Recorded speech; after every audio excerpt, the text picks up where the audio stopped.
Company है maintenance की company, उसमें एज अ HVC फील्ड मतलब पूरा मेंटेनेंस का होल एक डिप्लोमा प्लस डिस्टेंस से बीटेक किया। अच्छा रिसेंट से किया है। हाँ। बीटेक कहाँ? ओरिजिनल भी होते हैं। अच्छा, इसमें कैसे हम पता करेंगे कौन सी वहाँ पे फर्जी है कौन सी ओरिजिनल है? काफ़ी लोग क्वेश्चन पूछते हैं कि कंसल्टेंसी कौन सी बेस्ट है।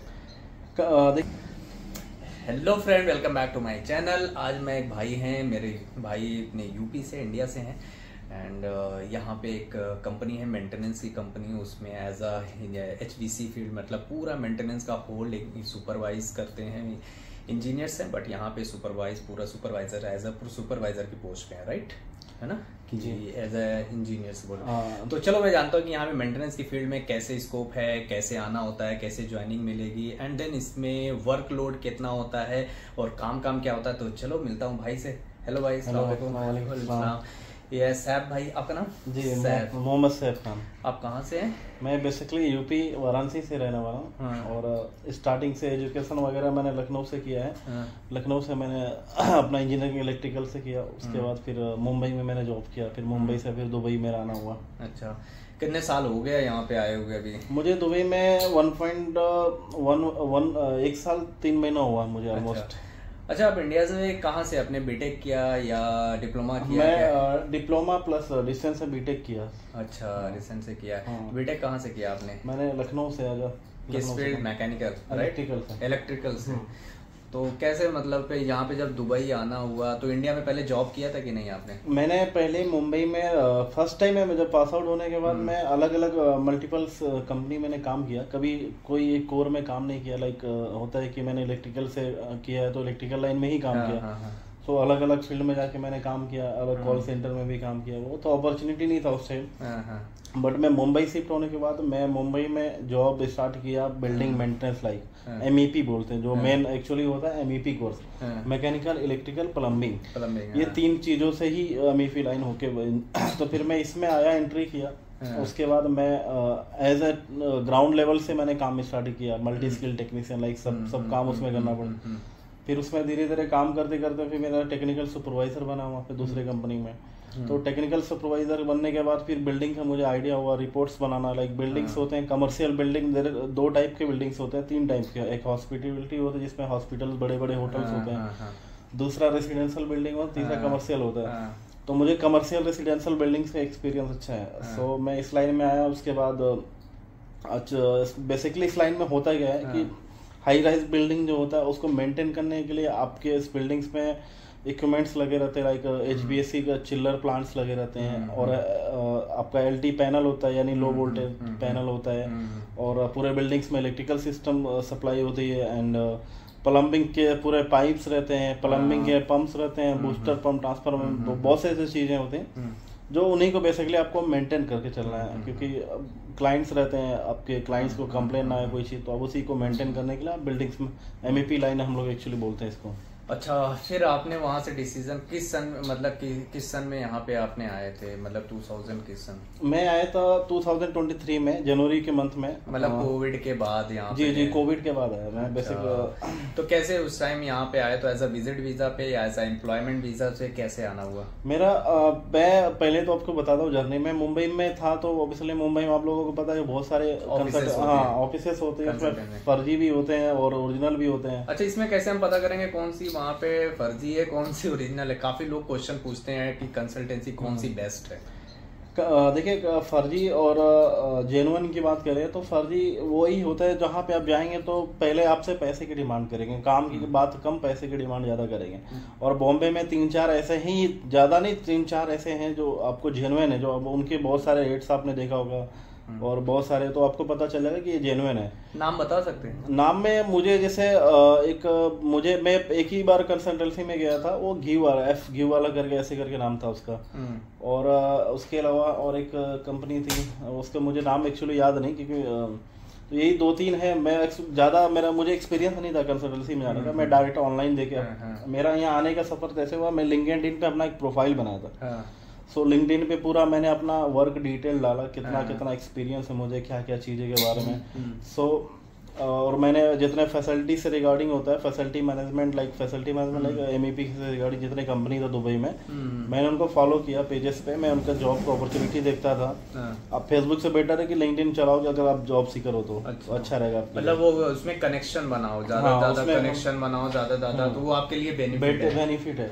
आप कंपनी में जैसे मैं आपको एक आइडिया बताता हूँ, कोई कंपनी है, आपको उस लाइन में जॉब करना है, उसके रिगार्डिंग आप गूगल पे सर्च करो कंपनी, सीधा उस प्रोफाइल पे जाके आप लिंक्डइन पे फॉलो नोट कर लेना भाई, ये पॉइंट बहुत इंपॉर्टेंट है। As a facility management, electrical engineer जो मेंटेनेंस में जाना चाहता तो ऑब्वियसली आप लिंक्डइन पे जो कंपनी को फॉलो कर रहे हैं उसमें जब फॉलो करेंगे तो उसमें सारे ऑलरेडी एम्प्लॉयज पहले रहते ही हैं जो कंपनी में काम करते हो, ऑलरेडी अपने सेल्फ कंपनी को फॉलो करके रखते हैं। तो आपको एक आइडिया बताता हूँ, तो उनको आप जितने उनके एम्प्लॉयज है जो उस कंपनी में काम कर रहे हैं, अब उनको फॉलो करो, वो आपको फॉलो करेंगे, आप उनको फॉलो करेंगे तो फॉलो बैक कोई ना कोई 100 में आपको जाहिर सी बात है 70-80 लोग फॉलो बैक करेंगे ही करेंगे। सभी लोग नहीं होते कि किसी को फॉलो बैक तो वो कुछ ना कुछ एम्प्लॉयज भी अपने तरफ से डालते रहते हैं अपॉर्चुनिटी। आप डायरेक्ट उनको मैसेज करके पूछ सकते हैं कि कोई अपॉर्चुनिटी है कि नहीं।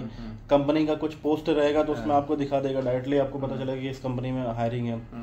सो मेरा आने का हुआ, मेरा आने का पर्पज, मैं डायरेक्ट लिंक्डइन पे आया, 1 रुपये मैंने किसी को कुछ नहीं दिया, मेरा डायरेक्ट हुआ, अल्हम्दुलिल्लाह कुछ नहीं हुआ। मेडिकल भी मैंने मुंबई में कह रहा है ज़्यादा नहीं, 1000 रुपये में मेरा मेडिकल हुआ और यहाँ पे डायरेक्ट हुआ मेरा आने का कुछ भी वीजा, एम्प्लॉयमेंट वीजा आए थे आप? हाँ, मैं डायरेक्टली एज ए एम्प्लॉयमेंट। ये भी आप कर सकते हो भाई, ठीक है। और जो भाई कंसल्टेंसी बता रहे हैं मुंबई में, ये देख लेना भाई, पैसा वगैरह अब इतना ज्यादा पैसा तो है नहीं, ठीक है, कि किसी को दे दोगे उठा के, तो पैसा देने से पहले 10 बार सोचना। एंड देन पहले फ्री, पहले आप लोग फ्री का पहले एडवाइस ले लो, उस पर बेटर रहेगा।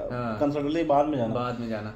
और लिंक्डइन बहुत अच्छा है, यहाँ पे भी आओगे लिंक्डइन से कनेक्शन वहां से बना के कांटेक्ट करके, फिर अगर इंटरव्यू के लिए बुलाते हैं तो एज अ विजिट वीजा पे आओ, एंजॉय करो यहाँ पे और ट्राई करो, लेकिन वहां से तैयारी करके आओ। यहाँ पे आने के बाद आपके पास 2 महीना 1 महीना बचता है, वो आप नहीं कर पाओगे इतनी। विजिट पे आने का मतलब मैं आपको एक बात बता दे रहा हूँ, मुझे तो एक्सपीरियंस नहीं, लेकिन मैंने यहाँ पे दुबई में रहता हूँ तो अभी से दुबई में देखा है लोगों की हालत ऐसे है।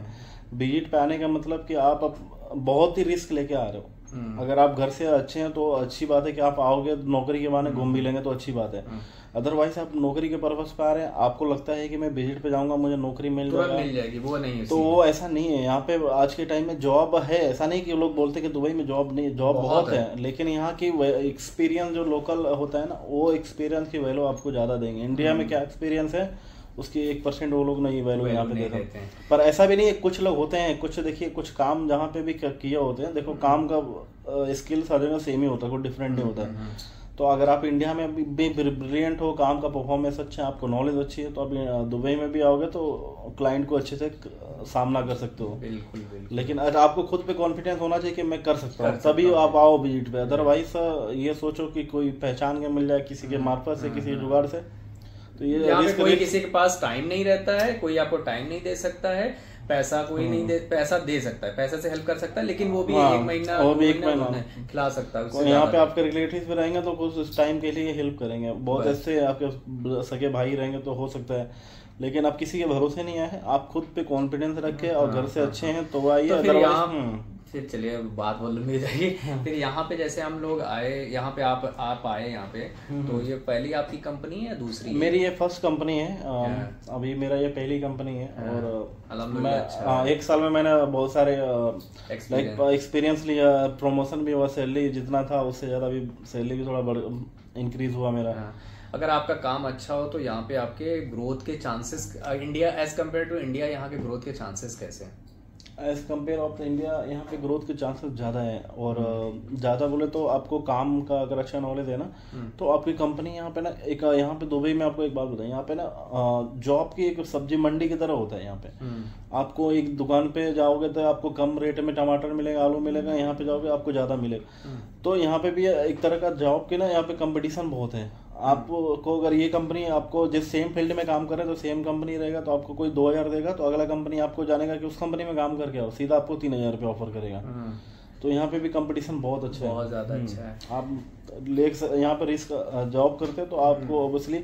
और एक चीज़ और बताना चाहूँगा, किसी एक कंपनी में आपको मैं अपना एक फंडा बताता हूँ, और बहुत सारे लोगों से मैंने सुना है, जो रियल में मैंने देखा उन लोगों को बहुत आगे बढ़े। तो किसी एक कंपनी में पूरी लाइफ मत बिताना, मैक्सिमम 1 से 2 साल। हाँ। जितना आप इधर से उधर जंप करोगे उसमें ही आपको हर साल सैलरी का बहुत ज्यादा इंक्रीमेंट होगा, ग्रोथ के चांसेस है। तो 1 साल एक कंपनी में करो, लेकिन दुबई में हो तो इंडिया नहीं कि आप 1 साल 6 महीने में छोड़ दो। दुबई में एटलीस्ट एक बॉन्ड पूरा करो, 2 साल का लाइक वर्क परमिट होता है एक कंपनी का। हाँ, कुछ इशू हो गया, कुछ भी है, अगर आपकी कंपनी आपके हिसाब से नहीं चल रही है, अब आप उस कंपनी में उस लायक नहीं है, तो आप चेंज कर सकते हो। यहाँ का लॉ बहुत अच्छा है, यहाँ पे आपको इतनी फ्रीडम दी है कि आप सोच नहीं सकते हो as a employ, as a हर फील्ड के लोगों के लिए। तो साहब भाई, मतलब इंडिया के हिसाब से जो इंडिया में सैलरी थी, यहाँ पे आने के बाद एज अ स्टार्टिंग सैलरी कितनी फर्क रही होगी एज अ परसेंटेज? बहुत सारे। अगर मैं इंडिया की बात करूँ तो लाइक जो मेरा यहाँ पे मंथली खर्चा जो अभी मैं, क्योंकि हमारी कंपनी सिर्फ रहने का देती है, ट्रांसपोर्टेशन सिस्टम देती है, खाने का हम ही लोग को देखना होता है। सो जो मेरा महीने का खर्चा है खाने पीने का, अब उससे मान के चलो कि मेरा इंडिया का लाइक महीने का 25 से 30 हज़ार रुपये खाने का कम से कम आता है, खाने पीने का।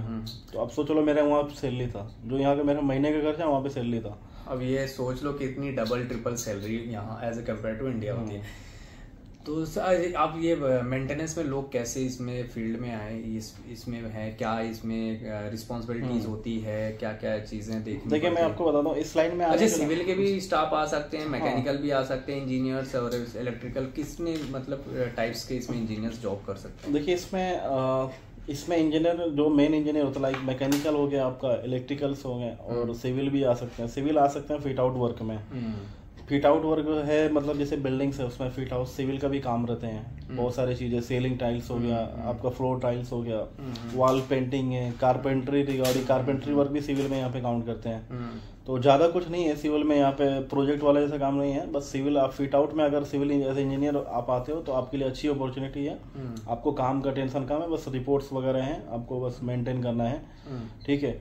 और बाकी जहाँ मैकेनिकल की बात है, मैकेनिकल बैकग्राउंड से आप बिलोंग करते हैं तो ऑब्वियसली आपको HBSE सिस्टम आपको आना चाहिए। अगर आप HBSE सिस्टम एक्सपीरियंस है तो आपके लिए अच्छी अपॉर्चुनिटी दुबई में है, आप आके अच्छे HBSE का थोड़ा सा बता देना, डक्टिंग, चिल्ड वाटर। HBSE में क्या सिस्टम होता है आपको मैं बताता हूँ। HBSE का फुल फॉर्म होता है heat ventilation air condition system. इसमें ठंडी और गर्मी दोनों चीजों को ही मतलब मिला के HBSE सिस्टम बोलते हैं। सो बेसिकली दुबई में जो HBSE सिस्टम है, यहाँ पे एयर कूल्ड चिल्लर यहाँ पे होते हैं। बहुत जगह DX सिस्टम होते हैं, ठीक है, बहुत सारे अलग अलग है। यहाँ पे ज्यादातर मैंने यहाँ पे आके दुबई में पहली बार देखा एमिकूल सिस्टम यहाँ पे होता है। ये बाहर एक प्लांट है, चिल्ड वाटर सिस्टम प्लांट है, वहां से सीधा सीधा घरों घरों में यहाँ पे डायरेक्ट AC डक्ट के थ्रू उन्होंने सप्लाई दिया AC का सिस्टम। तो यहाँ पे बहुत मतलब मॉडिफाई चीजें हैं। और बाकी इलेक्ट्रिकल में और बाकी चिल्लर के बारे में आप सीख लो, AC का बेसिक चीजें हैं और क्या है ये चीज़ है। और इलेक्ट्रिकल में आपका इलेक्ट्रिकल जाहिर सी बात है, आपको इलेक्ट्रिकल हर जगह मिलेंगे, हर चीज़ों में, AC में भी मिलेंगे, नॉर्मल चीज़ों में भी इलेक्ट्रिकल मिलेंगे। तो आप बीटेक किए हो इलेक्ट्रिकल से तो आप MEP इंजीनियर के लिए आप अप्लाई कर सकते हो अगर एक्सपीरियंस है उस लाइन में। तो अदरवाइज आपको स्टार्टिंग में नहीं एक्सपीरियंस है, जीरो एक्सपीरियंस है, तो आपको बीटेक ही क्यों ना हो, आपको टेक्नीशियन काम करना पड़ेगा। मतलब आप यहाँ पे स्टार्टअप के लिए आप पहले फील्ड में उतरो, उसके बाद एज धीरे धीरे एक्सपीरियंस लेके आप अपनी जो आपका ड्रीम है वो पूरा करो। एटलीस्ट स्टार्टिंग में आपको ग्राउंड से देखना पड़ेगा। वो हर इंजीनियर्स को, हर सुपरवाइजर, सारे फील्ड के लोगों को करना पड़ता है यहाँ पे। और रिक्वायरमेंट क्या होती है आप इस लाइन में आने के लिए? आप ITI हो, डिप्लोमा इलेक्ट्रिकल से हो, डिप्लोमा मैकेनिकल से हो, डिप्लोमा सिविल से भी हो, और बीटेक हो सेम फील्ड में, तो आप आ सकते हो। ITI लोग आ सकते हैं, ITI इलेक्ट्रिशियन में आ सकते हैं। प्लम्बिंग सिस्टम या प्लम्बिंग की भी अच्छी स्कोप है। प्लम्बिंग में अच्छा प्लम्बर हो तो आपको 2000 से 2200 दिरहम तक सैलरी मिलता है, 2500 इंडिया का 40-50 हज़ार के आसपास भी आपको मिल सकता है, मिल जाएगी। और काम भी इतना मेंटेनेंस में नहीं रहता, काम भी कुछ नहीं है, बस कहीं कंप्लेन आ गई, लीकेज वगैरह का आ गया, आपको पंप का मेंटेनेंस करना। अच्छा, इसमें जॉब की कंडीशन कैसी होती है? जॉब कितनी मतलब इजीली मिल जाती है, थोड़ा सा मतलब पेशेंस रखना पड़ता है, लिंक के थ्रू मिलती है, कैसे है? लाइक आपको अगर अब ये डिपेंड करता है कि आप किस फील्ड में काम कर, मतलब किस पोजीशन के लिए देख रहे हो। आप अगर ऊपर हायर पोजीशन के लिए देख रहे हो तो आपको ऑब्वियसली उसके लिए इंटरव्यू होते हैं, वॉकिंग इंटरव्यू होते हैं, और आपको वाई मेल भी कंपनी पोस्ट निकाल देता है, वाई मेल करेंगे तो आपको कंपनी इंटरव्यू के लिए शायद चांसेस होती है बुलाने का, आपको बुलाएगा तो जाके क्लाइंट इंटरव्यू दो। पहले आप यहाँ पे सिस्टम क्या होता है, पहले कंपनी के लिए इंटरव्यू दो, आप कंपनी में एंट्री करने के लिए, और उसके बाद कंपनी में एंट्री हो गया तो आपका क्लाइंट इंटरव्यू होता है, जहाँ पर जिस साइट के लिए काम करोगे वो क्लाइंट होता है अपने साइट पर रखने के लिए, वो इंटरव्यू लेता है हर कंपनी के इंजीनियर्स वगैरह। तो यहाँ पे 2 इंटरव्यू होता है। कोई डायरेक्ट इंटरव्यू क्लाइंट से कराता है तो आपके लिए बेटर। अगर डायरेक्ट क्लाइंट का इंटरव्यू फेस किया, अच्छे अपॉर्चुनिटी, तो आपको सैलरी कंपनी आपके हिसाब से भी दे सकती है। डायरेक्ट क्लाइंट ने आपको अगर अप्रूवल दे दिया कि हाँ ये बंदा सही है, इसको रखो, तो अच्छी अपॉर्चुनिटी है। अच्छा, मैं अब आ जाता हूँ सैलरी पे। यहाँ पे एज अ मेंटेनेंस में कोई भी फील्ड का इंजीनियर हो तो मिनिमम सैलरी कितनी देते हैं? मिनिमम सैलरी अगर इंजीनियर हो आप एमईपी लाइन में, मैं एमईपी लाइन में हूँ तो मुझे एमईपी लाइन का ज़्यादा आइडिया है। तो एमईपी लाइन में मैं, हमारी जो कंपनी है, जो फैसिलिटी जो सिस्टम है, एज ए फ्रेशर को 5000 से 6000 के बीच में देती है एज ए इंजीनियर। भाई यहाँ पे एज अ दुबई में क्या कंडीशन है एमईपी एंड कोई भी फील्ड में, कोई भी इंजीनियर का फील्ड हो, ऐसे ही है, ऐसे ही है। स्टार्टअप में जो मिले ज्वाइन करो और चांसेस अपने को ग्रो करो। और 1-2 साल को स्ट्रगल है हर जगह, चाहे इंडिया में हो चाहे यहाँ पे हो, कहीं भी हो, आपको स्ट्रगलिंग करनी रहती है। कोई भी एक्सपेक्ट करके मत आओ, 10 लोगों के कान से मत सुनो कि फलाने गया था तो उसको 5 लाख सीधा मिला। तो ये किसी कहावत है, दुनिया का मत देखो। आपको जो मिले वो एक्सेप्ट करो, एटलीस्ट उस लाइन में आओ, काम करो, एक्सपीरियंस लेके फिर अपने आप को स्किल आगे अपने मैदान में उतरो, बैटिंग करना स्टार्ट करो, फिर उसके बाद सचिन तेंदुलकर बनो। तो डायरेक्ट कोई सचिन तेंदुलकर नहीं बनता। तो ये रहे भाई अपने साहब भाई यूपी से। अच्छा भाई, यूपी लखनऊ को मिस कर रहे हैं कि नहीं? बहुत भाई मिस कर, लखनऊ के भाई चाय, लखनऊ की गलियां, हम लोग रहते थे। मैं लखनऊ बेसिकली बिजनौर था ना, वहाँ पे था मैं। उसके बाद 2 साल बिजनौर में था। ये एक्चुअली लखनऊ के सीआरपीएफ कैंप साइड में कॉलेज था, ये अमौसी एयरपोर्ट के पास आजाद इंस्टीट्यूट है, वहाँ पे, वहाँ से भाई ने पढ़ा है। सो उसके बाद ये मैं लखनऊ में था, उसके बाद कृष्णा नगर में 1 साल था। अच्छा। तो मतलब एक्सपीरियंस बहुत अच्छी थे लखनऊ की यार। दोस्तों यार के साथ पढ़ाई, हम लोग पढ़ाई के साथ साथ मस्ती मजाक करते थे, घूमते थे, लखनऊ अच्छे से एक्सप्लोर किया। अब तो अल्हम्दुलिल्लाह जाने बहुत सारे जगह, बहुत देशों में जाके भी घूम चुका। अब तो बोले कि वो दिन कहाँ मिलने वाला जो कॉलेज वाली रहती है। जो आप अगर अभी पढ़ाई कर रहे हो तो एंजॉय करो, पढ़ाई के साथ साथ एंजॉय भी करो। और लखनऊ की थोड़ा हवा भी गंदी है, उससे बच के रहना। चलो फिर भाई मिलते हैं इंशाल्लाह फिर नेक्स्ट में। भाई का भी चैनल बनवा रहा हूँ, ठीक है, आएगी भाई अपनी इलेक्ट्रिकल एमएपी से ये वीडियोस रिलेटेड मेंटेनेंस से डालेंगे, उनकी वीडियो वॉच करना, इंशाल्लाह कुछ अच्छा होगा। ओके, अल्लाह हाफिज़।